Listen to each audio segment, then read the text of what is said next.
नए साल के आते आते लोग बहुत कुछ नया सोचने लगते हैं और पॉजिटिव प्रॉमिसेस करने लगते हैं या कोई भी एक बुरी आदतें छोड़ने का प्रॉमिसेस करने लगते हैं। लेकिन इन सब के साथ क्या आपको पता है कि घर में कुछ ऐसी चीज़ें भी होती हैं जिनको समय के साथ बदल देना चाहिए। नहीं तो अगर पुरानी चीज़ें घर में रहें तो बहुत सारी नेगेटिविटी और बुराइयां घर में जगह ले लेती हैं।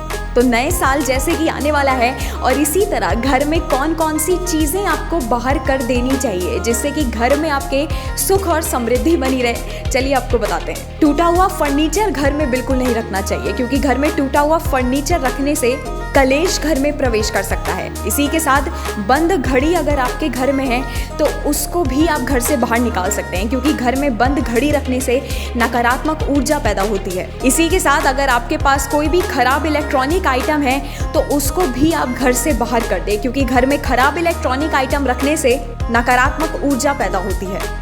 और दूसरी तरफ जहां घर में बहुत से लोग खंडित मूर्तियां भी रखते हैं या घर के बाहर सीढ़ियों में रख देते हैं, तो ऐसा अगर आप भी कर रहे हैं तो इस चीज़ को आप अभी बाहर जा कर के कहीं पे विसर्जन कर सकते, क्योंकि घर में खंडित मूर्तियां रखने से अशांति आती है और नकारात्मक ऊर्जा पैदा होती है।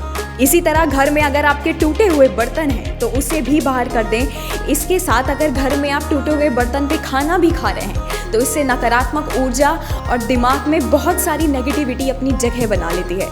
घर में अगर पुराने और फटे जूते चप्पल हैं तो आप उनको भी बाहर कर दें, क्योंकि ये पुराने फटे जूते चप्पल दुर्भाग्य लेकर के घर में आते हैं। तो चलिए इसी के साथ नए साल की शुरुआत करते हैं नई चीज़ों के साथ और नई पॉजिटिविटी के साथ।